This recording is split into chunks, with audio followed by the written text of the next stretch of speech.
Hi fam, this is a bit different. Kind of like posting a video for people to listen to and watch themselves and decide for themselves, discern for themselves. I did leave a few comments via like tech blocks of text. I know like a few text reactions to it. So I'm hoping that YouTube does not take it down because it's like a reaction video but with bits of text instead of me interjecting. So that people, I want people to actually hear what is being said so they can discern for themselves. But I do interject with a few text blurbs here or there.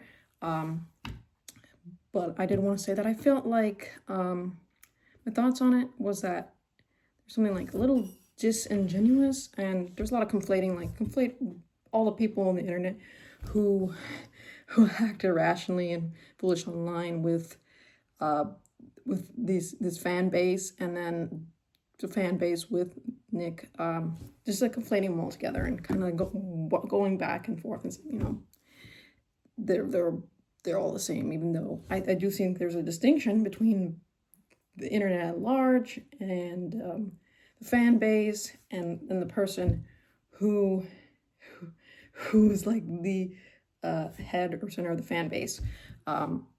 Because I know like Matt Fradd and Joe, I don't know how to pronounce his last name, Heschmeyer.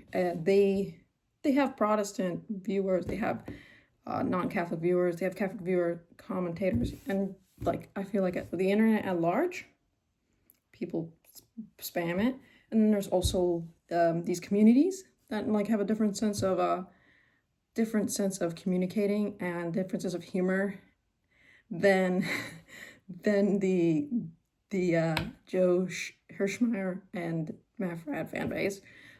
But like we all have them, and then there's the internet at large is crazy, and then in particular, like are the commentators and even the fans and the viewers, they the perfect reflection of the views and the behaviors and actions of the person who is at the center of that fan base? And I would think not. And I feel like there's something disingenuous about the approach here, and saying ironically contradictory things, and saying that this person's contradictory, but also saying like I don't understand them, but I think they mean this, and it's like, so then you do understand them. That's just a commonality I see in this video. It's a segment from a full video mainly about Mormonism. Like the first half I think is about Mormonism, which is like, okay, that sounds cool, that's good. For some reason it goes on the side tangent about ortho bros, and then from that to the internet. I mean, this isn't the first time internet culture and whatnot is discussed on this show, but to me it is odd that it's like majority Mormonism. Okay, good. Yeah, they're like theologians types.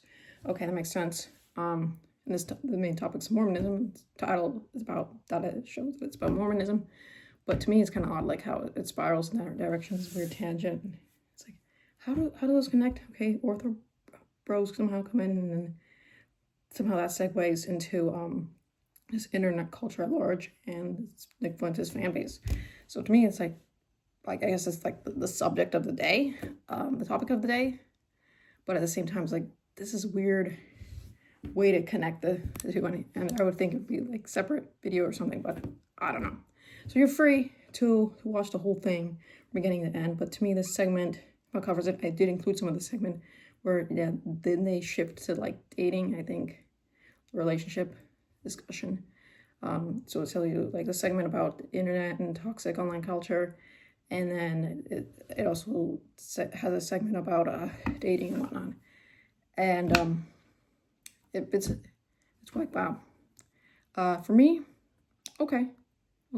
You have your take on it. I have my take on it as a woman, a married woman, and I'll leave it at that. Let you guys listen and view yourselves.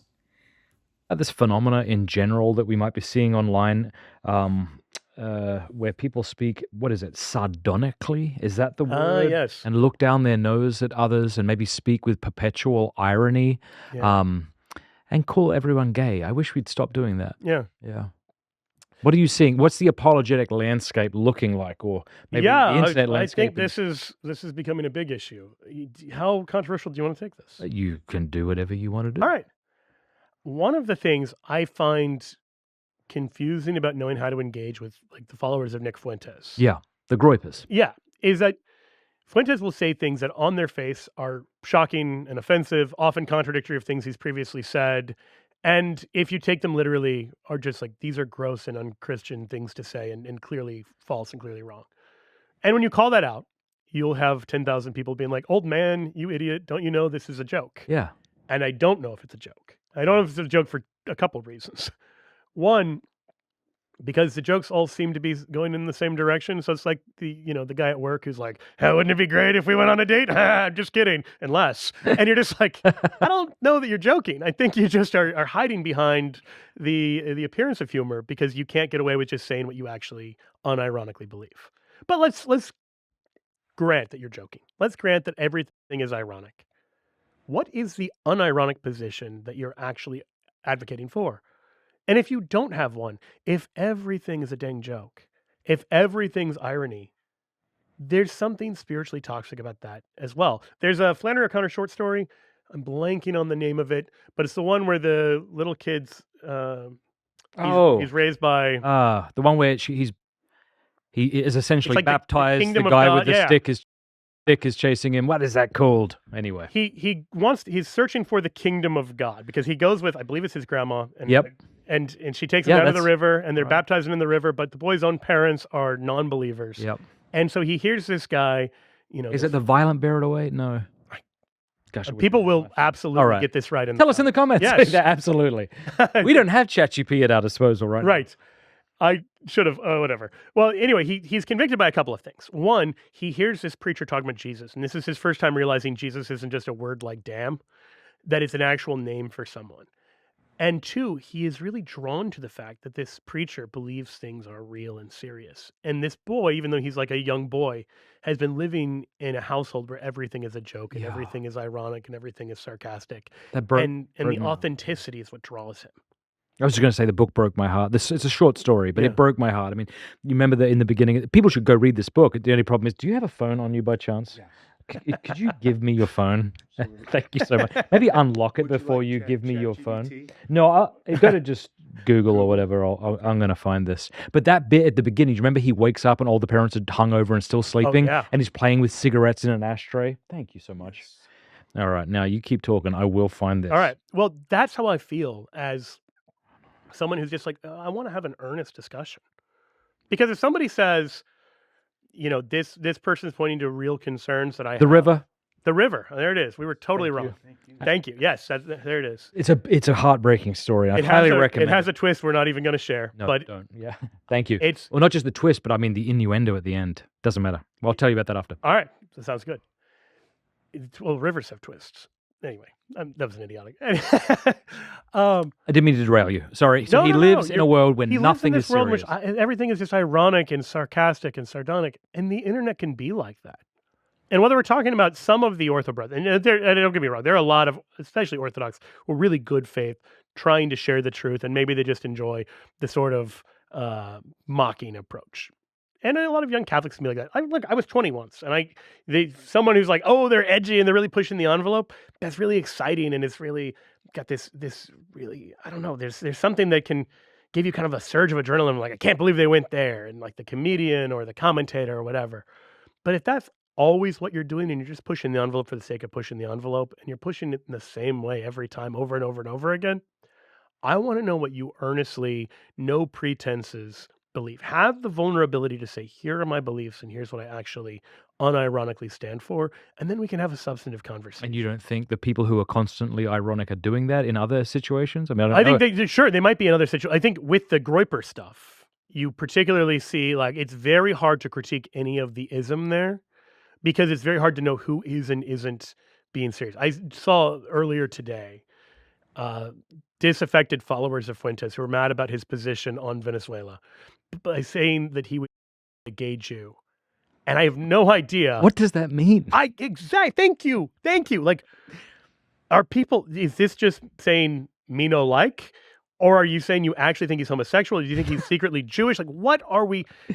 Yeah. And without knowing what someone means, and particularly when it's just like in text and it's very vibey, that's just a bad way to do anything. Like, I would just say more broadly than just the irony thing, so much of the way that there's been a cheapening of intellectual discourse is where it's really vibes based. When you're using a lot of slang, when you're using a lot of like mimetic phrasing, that's usually a sign that you're not actually thinking deeply or independently about the things that you're passionate about. So when somebody says like, "Oh, get out of the internal longhouse in your mind," it's like, okay, you're just parroting a phrase someone else has given you, and it's loaded with all of these kind of implications, and no one outside of this small bubble of people even understands what the heck you're talking about right now. And so you're using a language that's now so jargony, so loaded, so everything else that I want to just say, let's stop and unpack. What do you think that means, and how do you and that can be productive if you can get people to that. It's hard to do online. It's Yeah. much easier to do just having a cup of coffee with somebody and just letting them explain, here are my frustrations, here are my fears, here are my thoughts, Yeah. and in a way that's much more vulnerable. But I Yeah. don't see a lot of vulnerability. Yeah, I'll sometimes encounter people in real life, and they seem super sweet, and they'll say, "Hey, I was one of those people who said Yeah. all sorts of nasty things about you." I'm like, okay, well, yeah, I'm sorry. Okay, thanks, but I don't know why. In person, I don't encounter people acting like mad people. I mean, I'm sure there I are. think there's a few things. One, when you're actually interacting with another human being, you are brought into a different, like, you're not going to speak in the harshest, most pejorative way. There's a lot of performance for the other There's people, a even in lot the of comments. performance. And you get a jolt off of it. Yeah. Oh, 1,000 people like this mean reply I had. It's almost like the way YouTube incentivizes creators, Mm-hmm. it also incentivizes commenters. That's right. And so you put out a video, you want that video to do well. YouTube gives you a dopamine hit by showing you how many views, how many thumbs up. Well, they needed to do the same thing. They needed to make a place where people would engage. And so since humility rarely goes viral, people are saying the most outlandish stuff to get thumbs up. And I don't know, I presume they go back to see, oh, look, I got 51 thumbs Yeah, up, and they people feel reply. good about that, I guess? Well, especially if you can't create anything yourself. If you don't have anything, well, let me pause and say this. People in the comments say the meanest rumor you can about Matt Fradd. Just No, do it. gets more They're engagement. already doing it. It's good for the clicks. No, better yet, the meanest thing you can say about me and Joe. Maybe not. I don't know. That's going to go in a couple directions I'm not Yeah. totally comfortable with. I've already complimented your ankles. But in the unironic sense, I think there's a couple things to watch out for. One, there can be that kind of performance. And two, there's a strong correlation to how much time people are spending online Oh, man. and how much they're likely to do that. If you are successful in your real life and you're in a real community of other people that you interact with, Your screen time is likely to be significantly lower. and than, you're not doing this, Yeah. you're seeking validation online. Like the people who do this. The other thing, I'll just say this because I think you're too polite to say it. When you meet the people who are your critics, let me speak for you here. All right. Their criticism does not land because you're just like, oh, wow, the world's most awkward person said they thought I was an idiot. And that I'm doing something, like this person who has no qualifications, this person who in any other context Yeah. is likely to be bullied, is That guy's bullying me profile online. picture was a Crusader knight. Yeah, I can't believe that the You're an Crusaders are anemic letting kid people from in this the physical Midwest. condition. Yeah. The Crusaders don't have basic training, I guess. So yeah, like I didn't know armor came in that size. I'm making fat jokes, so I'm in a place where it's self-facing. But the point is, if you have an actual community of other people, you can have the much more vulnerable kind of discussion. And you can do that online, but it's much easier as a commenter to not say, hey, that was really convicting, or hey, I think you're wrong, but I think we're both seeking after God, or something. So I think we see a lot of that among young men. We see it at these incredible levels with the younger generation, but it's not unique to them.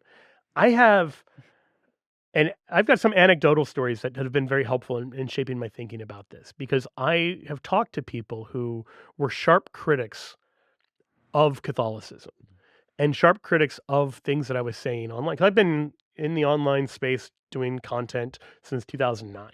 So I've seen generations by the digital standards. And I've had people who were atheists or Protestants who were often really strong in their critiques, who then quietly converted. And some of them converted to Catholicism. Yeah. Trent just interviewed a Protestant fella he debated. Yeah, that's right. Stephen Boyce, he's fantastic. Boyce was great as an Anglican. He's even better now that he's a Catholic. Boyce was never like he was never a troll. He was never somebody who was nasty about it. But even some of the people who were really heavily critical, sometimes that's the way you go through the objections yourself. And this is one thing I want to say is to sort of balance out the fact that somebody is critical of Catholicism, the fact that somebody's critical of Christianity, the fact that somebody's critical of whatever it is you're saying. That doesn't mean they're a troll. It doesn't mean they're bad faith. Hopefully they can express it as an actual critique rather than just a mock. But for some people, and I think this is true especially of men, that the way they work through the objection is by raising the strongest objection they can to it. Thomas Aquinas. Yeah, exactly. And so they hear you say the Eucharist is really Jesus, and they're going to fire back with really strongly worded things about why it's not. And internally, they might be actually entertaining your claim a little more than they're acknowledging. So I say that because I've seen it happen so many times where someone will say something publicly that's really sharp, and then I might even get an email from them that's a lot more nuanced and a lot more like... That has happened to me. Yeah.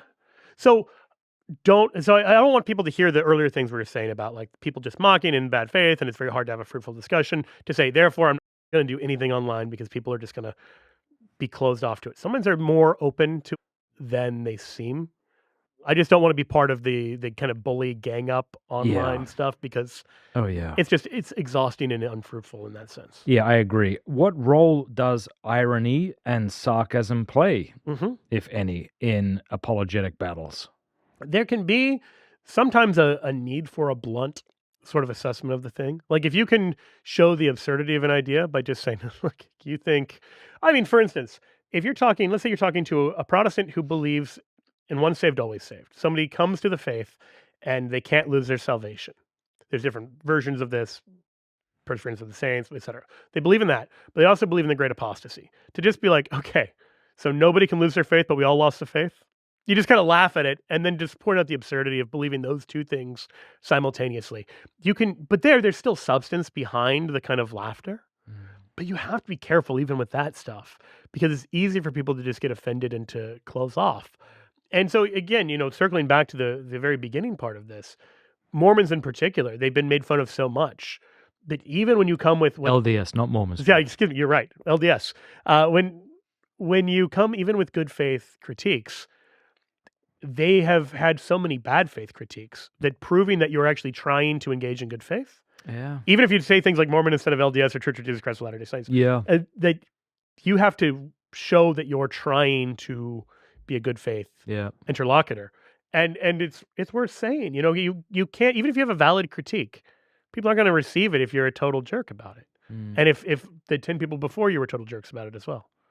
It almost feels like the method is might makes right. Yeah. So I'm not accusing orthobros of being unintelligent. They're clearly not. But and also the Catholic equivalent, the Protestant equivalent, right? Yeah. I don't know if there's an LDS equivalent.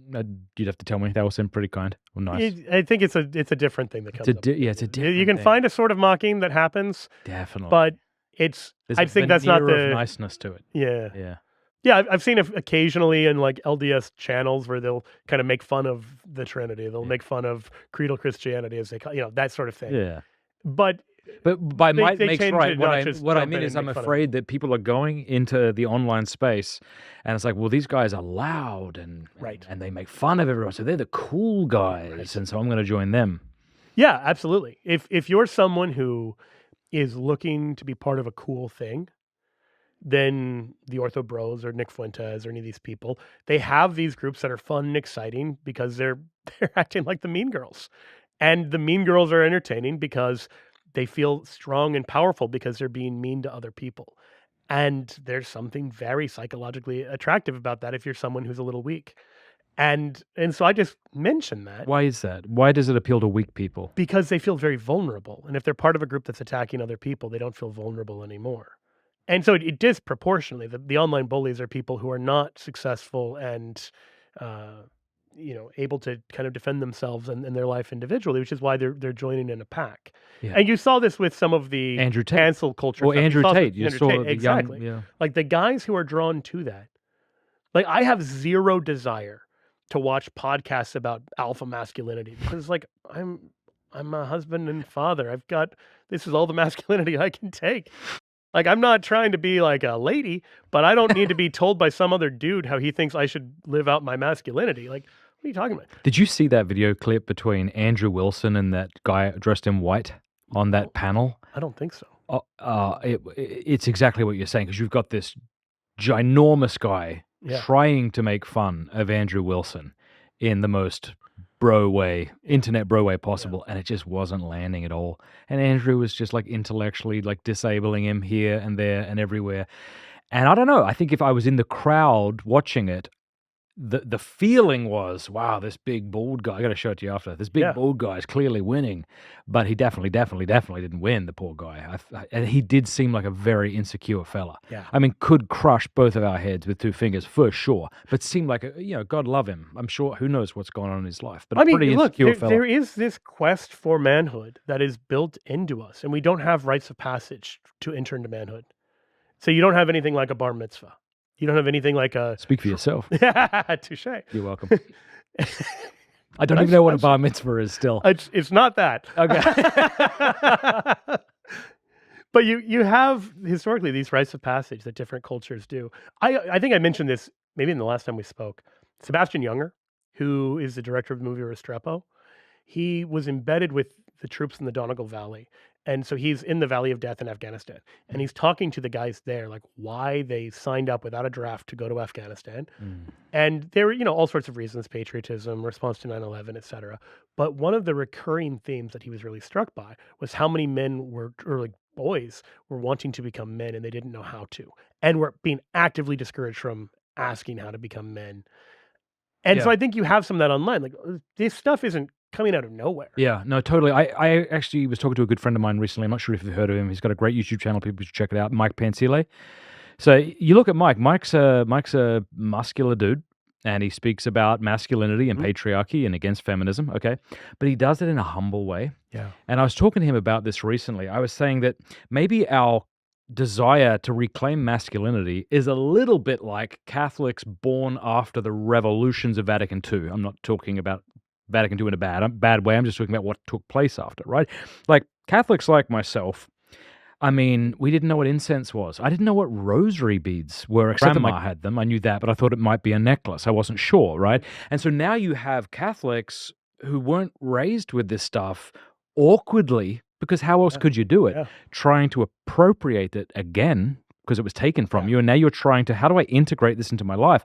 There's an awkwardness to that. Yeah, that's right. And there should be an awkwardness to it. It's an awkward thing to have to do, but it's a worthwhile thing to do.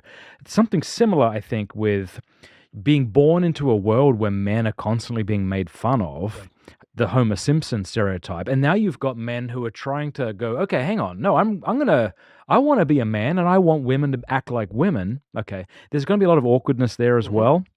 But I think one of the dangers in that Catholic sense is now you may have Catholics online telling other Catholics, unless you do X, Y, and Z, you're not a good Catholic. Right. When the church hasn't said as much. And that can cause a lot of damage. And I think likewise in the broasphere, okay, you can have, and see what often happens in the Catholic sphere is a Catholic finds a particular devotion that legitimately helps him. And it might be the Holy Rosary, it might be this particular book from this particular saint. And then they start pushing that on everybody and kind of talk like, unless you're reading this private revelation from so-and-so, you're really not with it, right? That can actually do damage to people's faith. And I think likewise in the broasphere, you may have found some particular thing that worked really well with your wife and your children and the way you discipline them. And then you tell everybody to act exactly as you act, but you don't know who you're talking to. And men and women are different, obviously, but individual men, like your temperament is very different to my temperament. And I imagine your wife, even though you said she's an extruver, as is my wife, is very different to her. My wife's an introvert. Okay. My wife's much more like you. I'm much more like your wife. Okay, so she's superior. But again, not in a weird way. Yeah, good. Yeah, again, make fun of us in the comments section. But do you see what I mean? So once you take a particular thing that works and then you make it an infallible like litmus test for whether or not you're a man. I think what we're going to see is a lot of damage being done to Catholic families because of things that bros online are saying when they didn't intend to do anything Yep. bad, but I think they end up will doing it, which is why humility is really essential and gentleness. Anyway, what do you think? I think that's absolutely dead on correct. I would add that this is also a problem within female circles as well. Mothers do this to each other all the time. Yeah, how Like, so? this is the parenting technique that worked for me, so this is going to work for your kids. And these moms just horribly ripping each other down. Co-sleeping or Right, cloth diapers. right. All this or- stuff is like, if you're not doing it this way, do you even love your kids? And discipline is like this. Discipline's a huge one because what works for one kid often doesn't work for the next one. 100%. Like our kids, we've got 3 100. kids, and the techniques that work for one of them, the ones that work for like my 4-year-old son would not work at all for my 6-year-old daughter. And our 2-year-old is radically different. So everyone's so individual. So trying to give a one-size-fits-all thing based on your experience of a Yeah. small sample size is almost always unhelpful. All right. And so here's the difference. You can say, this worked for me, it might work for you. Whether you're talking about parenting, whether you're talking about masculinity, whether you're talking about spirituality, whatever it is. But if you start saying, this worked for me, therefore it has to work for you, And you've if gone you're too not far. doing it, yeah, you're not a Catholic, a good man, a successful woman, whatever. exactly. So in Catholic terms, we would just say, don't bind what the church loosens. If the church gives someone latitude, don't you impose your own private strictures. Amen. It's like the church is so much more open-minded than us. Right. And so, there's sometimes this question of like, well, how strict should we be on stuff? If you want to be strict on yourself, be strict on yourself. Yeah. If the church has imposed strictness, follow that. Yeah. But otherwise, Yeah. let other people live this thing out in a different way. If the church is not demanding that we go to Holy Mass every day, which she hasn't, then you shouldn't be doing that. Right. If you want to do that for yourself, that's fantastic. Yeah, and if you That's can a way talk of about serving- the benefits that you've got from it and what others might go, why it's a good thing, sure.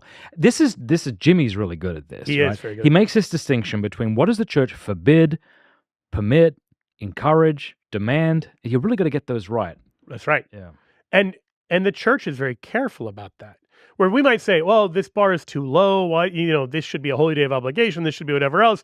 We might say, why is Mother Church not being tougher with her kids? Although I think she's being sensitive to the fact that different kids are in different places. And maybe she should be tougher. That's not your job to figure out. You can then say, well, I'm going to go to Mass whether I'm required to or not. And here's the good part. These things you're doing voluntarily are worth more than the things you're just doing because you're forced to do them. So the fact that you think this is really good and this is something you've voluntarily taken up as a penance, as spiritual reading, as a devotional practice, as whatever, that's pleasing to God. The minute you start trying to impose that on your neighbor like a Pharisee, that's not pleasing to God. And if your neighbor is guilted into doing it, that's not as worthwhile than if they just did the things that they're trying to do for God's sake out of the goodness of their heart, out of the promptings of the Holy Spirit.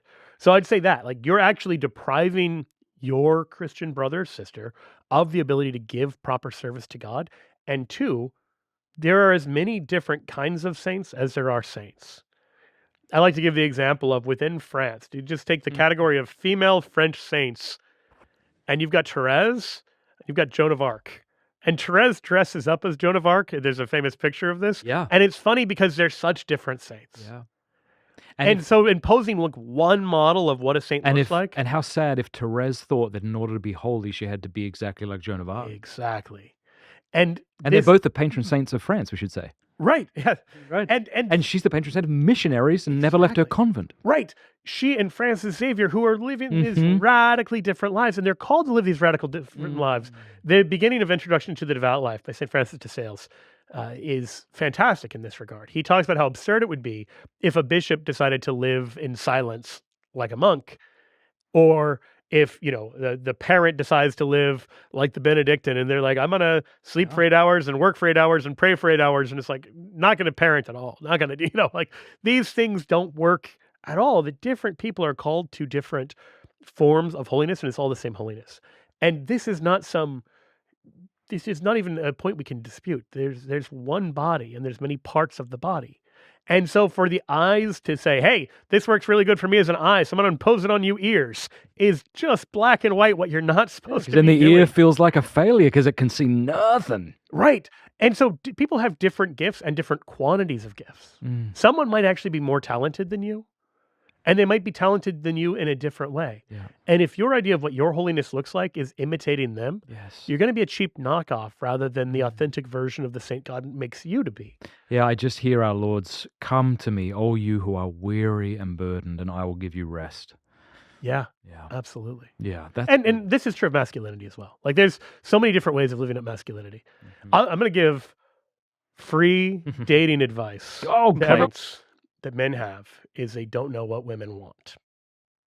And there's one thing that, in my experience, almost every woman will say that she wants. Okay. She wants a man to be strong. But Okay. herein lies the rub. The kind of strength a woman is looking for is going to be very particular based on her own fears, her own anxieties, her own upbringing, the men in her life, her own gifts and talents. And so some women want to be protected from physical danger. They want a really buff man. They want a man who they know he can protect me if an intruder breaks in the house. Other women are saying, we lived, maybe my dad was really physically strong, but we lived in dire poverty because he couldn't hold a job for more than 6 weeks. And so they want a man who's got a different kind of strength, a responsibility. Maybe it's financial success. Maybe it's just like a certain approach towards work. There's as many different flavors of strength. And what is the word for strength? Virtus, manliness. This is going to be particular to the man. And what the woman is looking for is particular to her. And so some of this is just finding the right lids for the right pots. That not every woman wants a super buff gym bro.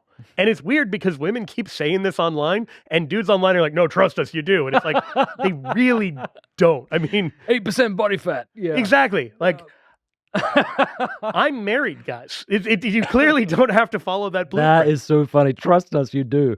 What do you know, women? This is why you shouldn't vote. You don't even know what you want. You don't know. We will tell you what we... Exactly. So it's weird because my. there's a culture of just dudes complimenting other dudes for how manly they are in a way that is deeply unattractive to real life women. Let me give you I've shared this before, but I used to have a beard. I don't know if you remember.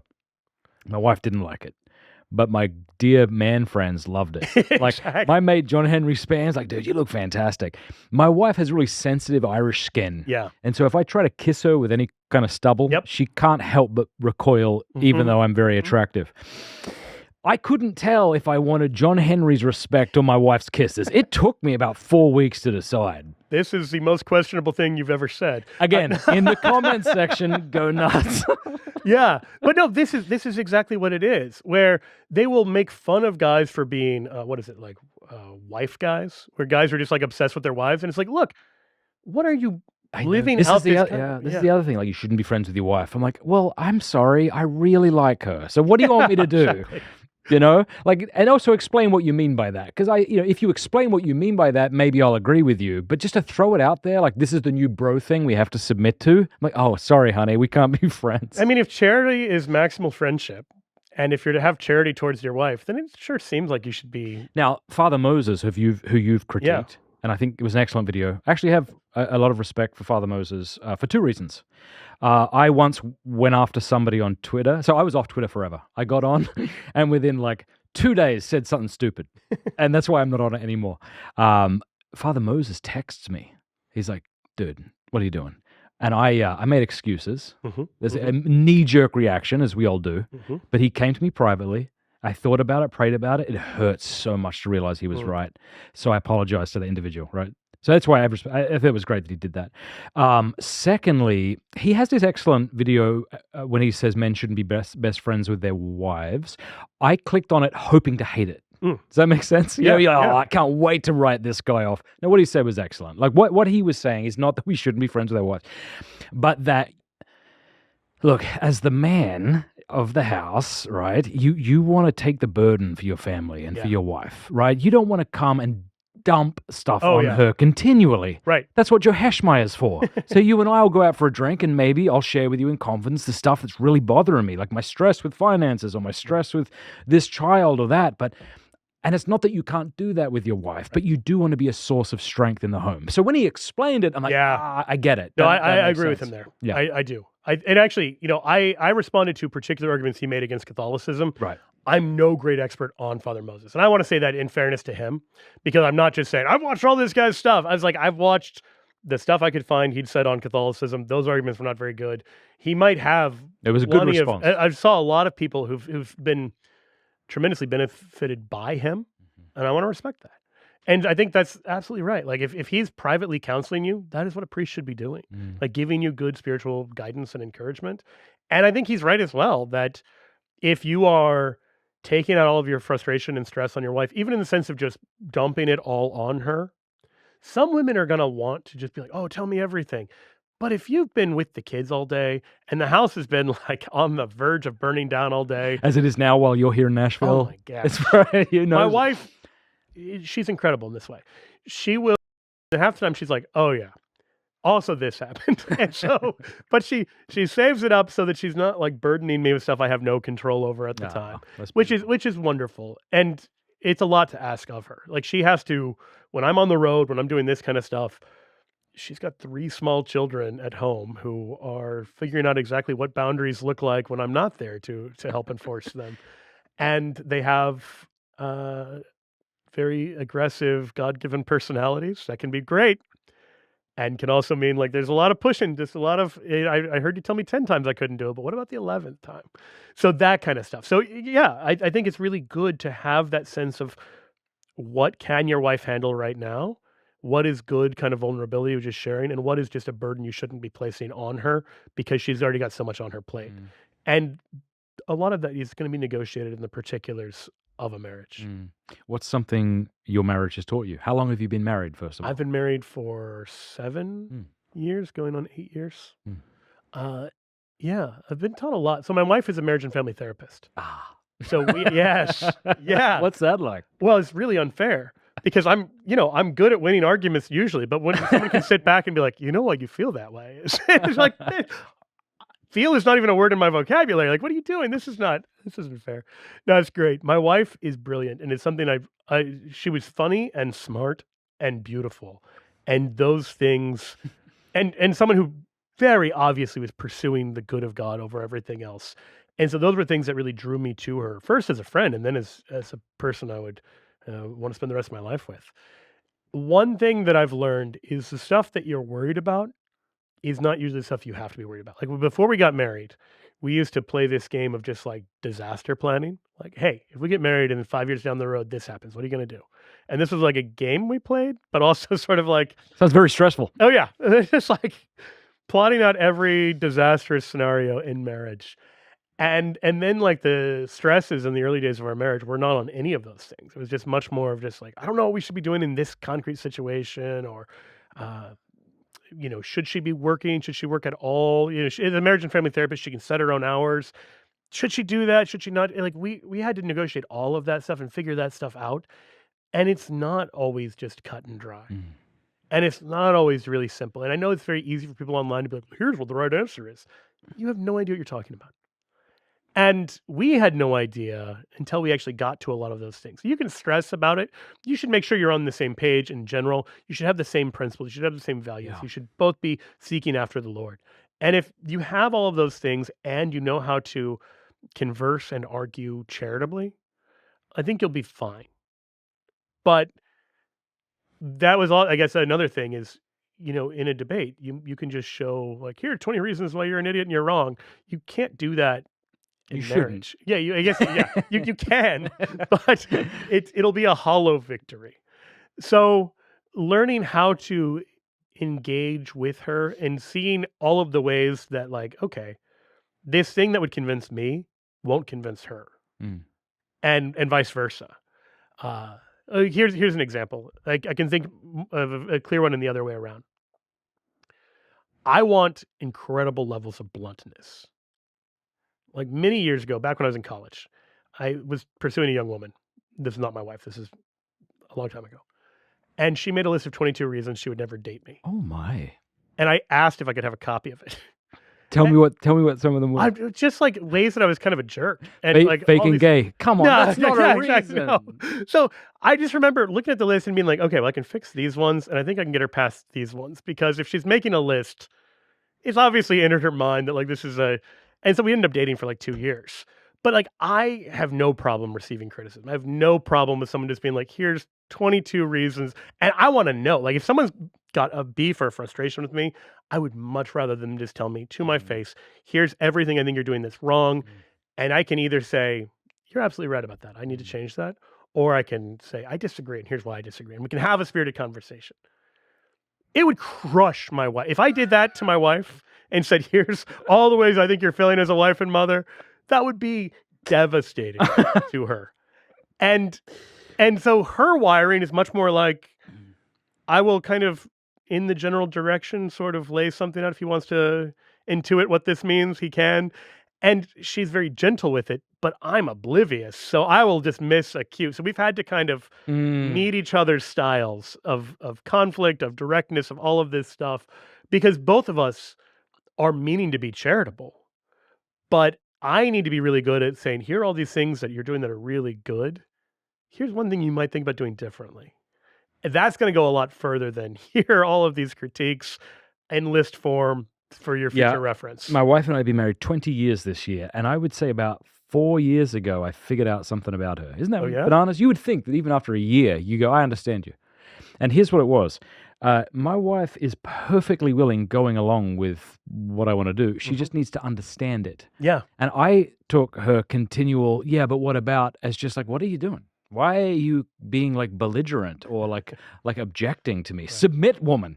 And what I would find is she really wasn't trying to be like that. She's just asking a question. And when I would go, well, here's why. Yeah, that's right. 17 years it took me. I relate to that. My wife, she's not wired the same way your wife is. From my conversations with both of these women, I can say that. But I think in general, overwhelmingly, women, particularly Christian women, want their husbands to lead, but they also want to have some kind of assurance that they're not just blindly trusting someone who seems to be making, like if my wife led me, if she allowed me to lead us financially, we would be destitute. Please, I know that's my fault. I shouldn't be leading in a wrong way, but I hope that she would push back if I was like... Yeah, this is one of the things that came up this past fall. This debate of what does it look like for male headship.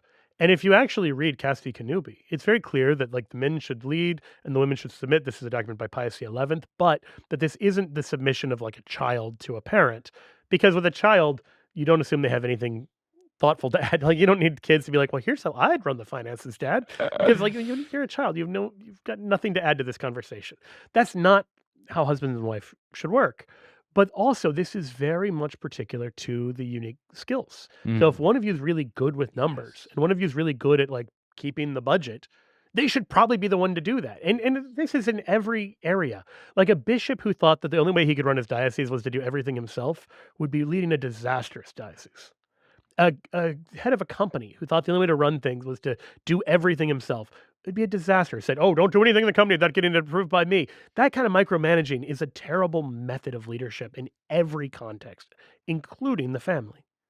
So these guys who are like, oh, my wife can't buy anything without running it by me first. It's like, that sounds horrible. I don't want any of that. That's not how Christian leadership works. That's not how any leadership works. Like the model of leadership we're given in Luke 22 is that the one who leads should be as a servant. And this model isn't everyone clear all of your expense reports with your husband. Like that's insanity. And so recognizing what are the gifts and talents of each individual, this is why it has to be negotiated and lived out in a marriage and not online.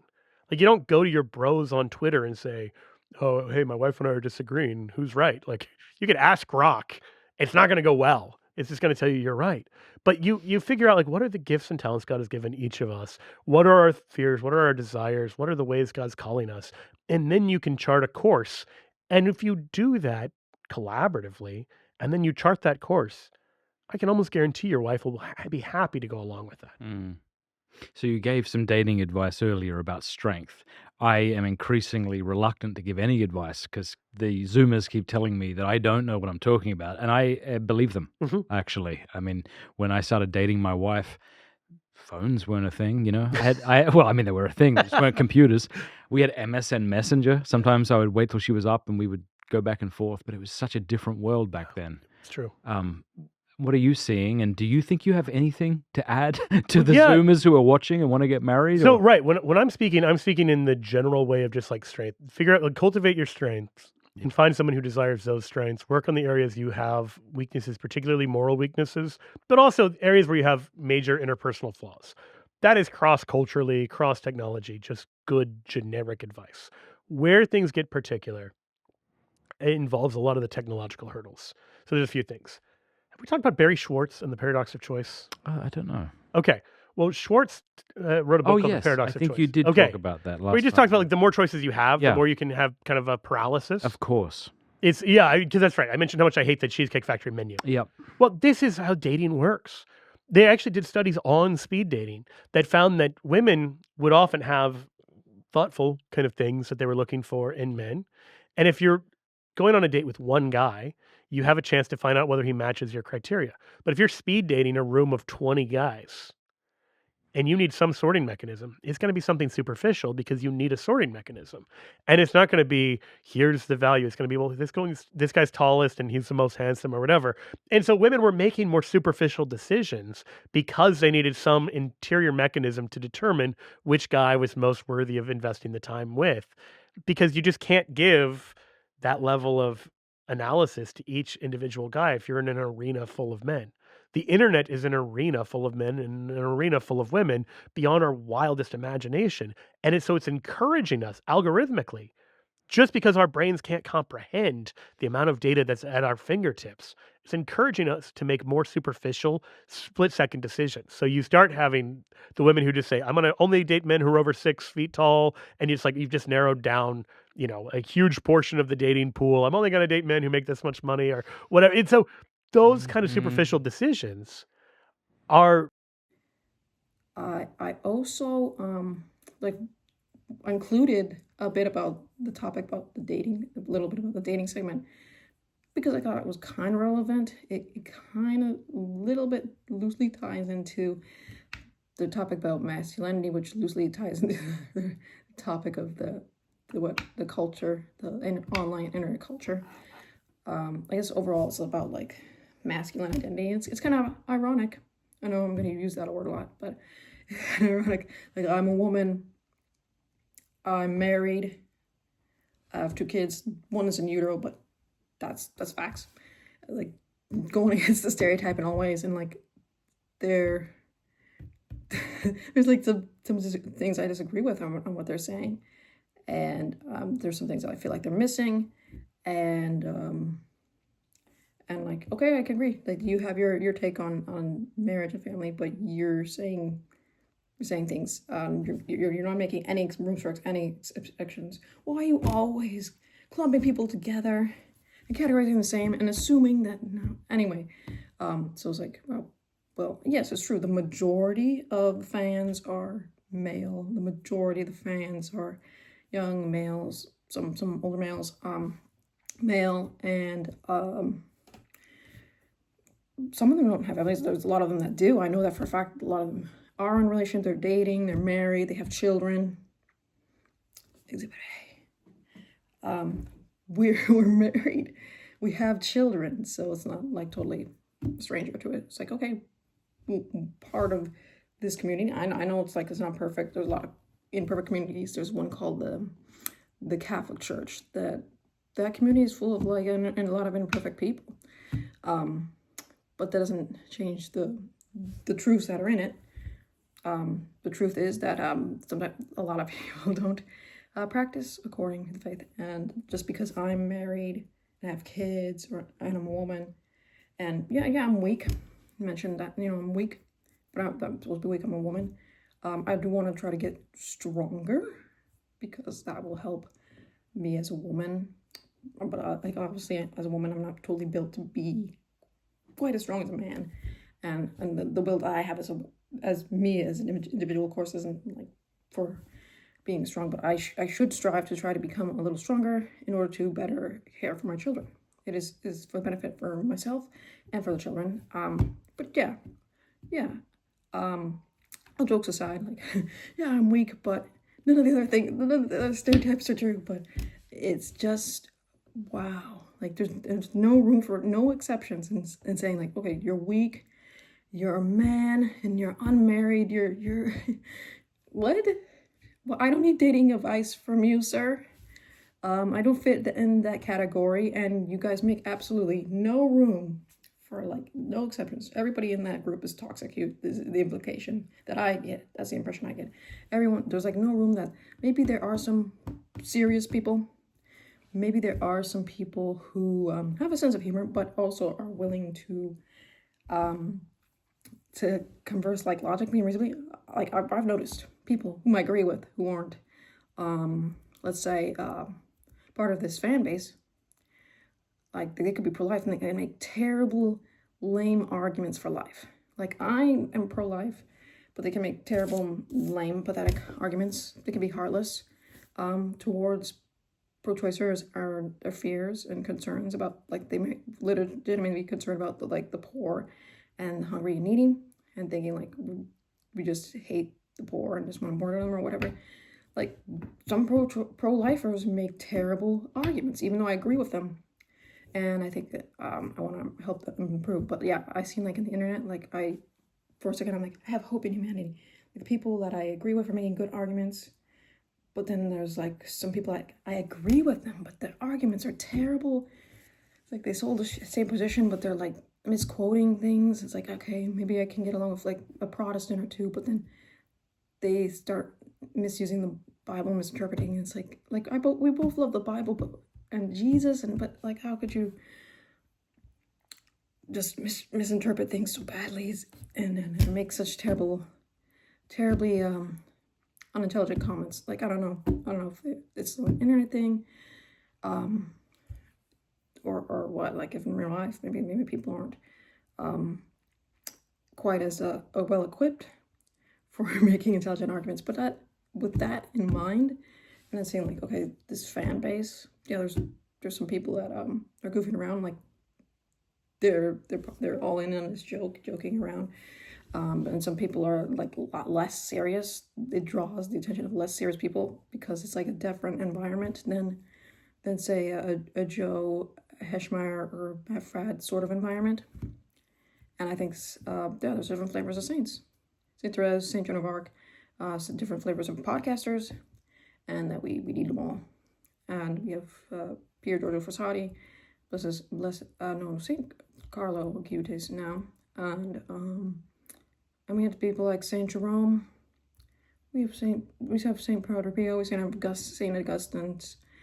We have Saint Thomas Aquinas types. We have Saint Thomas More's types. Not too many like Saint Thomas More or Thomas Aquinas. Or Saint Thomas the Didymus. Man, that guy was something else. That guy sounds kind of moody, if you ask me. If you read the Gospels, let us go and die with Jesus. There's something else there. Something else. Wow. But yeah, they're so unique. We need Saint Sebastians. We need like all these vast varieties of saints. Saint Moses the Blacks, Saint like all these saints, and all these holy men and women. There's a broad variety, and not all of them are like Saint Therese. That's one I relate more to. But there's some like Saint Thomas Aquinas types, some Saint Augustine types. So those are kind of my final thoughts. That and like there's a lot of emphasis on humility, and I don't know. Some men have a distorted view of humility. I think it's like you can't ever really think about the problems with your wife or with women. That seems to be the common trend. If you're humble, you can't say anything negative or critique women. And you have to say it in a gentle sort of coddling sort of way. But yeah, I know it's kind of hard with women being more emotional, fragile creatures that we are. But I would like to think that there's a few Saint Teresa Benedictus or something like that out there. But anyway, there are some female Saint Thomas Aquinas types, but I do see like this common trend. There was like, yep, the women are being treated differently. But does that mean like that the women should be treated that way? Maybe they shouldn't be treated like men. But could that be blurring the lines between like treating women with a higher standard? Are we, in the name of humility, trying to lower standards for women and the way they treat them and criticize them? But it seems like they say like, yeah, it's okay to criticize them, but you have to be careful about the way you criticize them. And when it comes to this idea of humility as well, I think that there needs to be bluntness. With the variety of saying, some people need to be more blunt. Some people need the bluntness, the shock. That's why, the woman they mentioned, Flannery O'Connor, this Catholic writer, she writes shocking stuff. It's like grotesque stuff. It is really disturbing, like some rated R level stuff that is implied and implicated in her stories. Like there's violence and bloodshed and gore and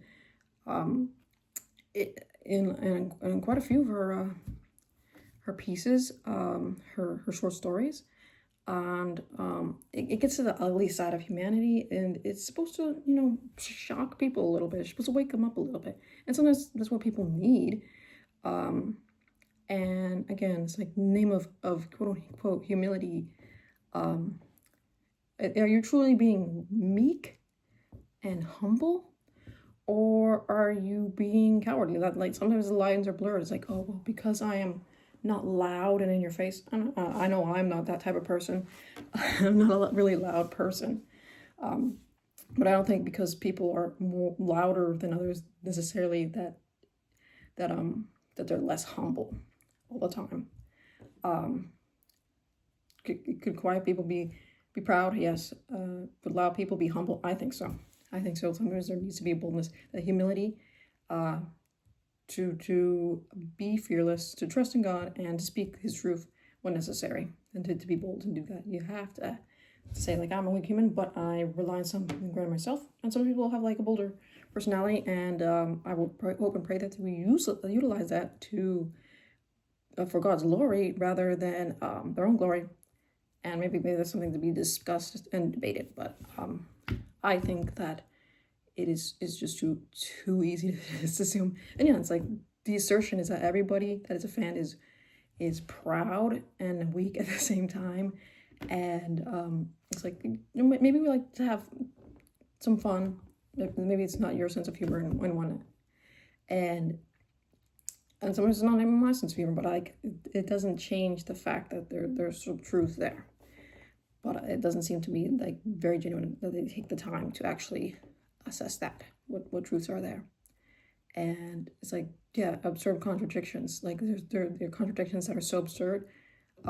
Maybe it's because it is a joke, and it's sad that we live in a world where people are just the world has gotten so mad that it's hard to tell. And I don't think it's necessarily the fan base all the time. Is sometimes the fact that the world has gone so crazy that it's hard to tell what it even is absurd, because it is very absurd. Like men are having babies created in a lab for them. Like that should be shocking and disgusting. We should be railing against that, but I don't know, name it humility or something. Just kidding, not really. But the focus is on like these men they're just too loud and bold or something. But it's like that's something that's lacking. And it seems like Matt Fradd so much as admits like, okay, there's this lack, and there was once this lack, and now people are trying to regain like masculinity and restore masculinity again. So he's kind of implying like, yeah, that there was this lack of masculinity. So he's agreeing with that idea that like something was lost in terms of masculinity, and that the boldness was lost, and that but is the people perfect? No, I don't think so. Are the people in the fan base perfect? No, I don't think so. Do I agree with them 100% of the time? No. Are they sometimes really bold people? Do I think a lot of them have some sort of special special neurodivergency or whatever they call it going on. Probably that's the end. It seems to draw a lot of those people like that. But so I try to have some grace and be like, okay, there are people out there who need who are truly struggling with pride. If I sincerely believe that, if we can pray a rosary together with Mefrat as he has tears in his eyes for a woman who basically stripped herself down in public. I was like, we can pray for those people who the men because it's clear like there's some sort of crisis going on. We should pray for those men if we think they're too proud or whatever the criticism is. We should pray for them as well. If we can take the time to pray for a Catholic sister who degrades herself publicly, speaking of the Cardi B episode, then I think if that's what's going on with the men, but I think that sadly there's a vacuum there for bold men that is missing, and a lack of understanding and, dare I say, humility. But thanks for watching, taking time. May God love you. Bye.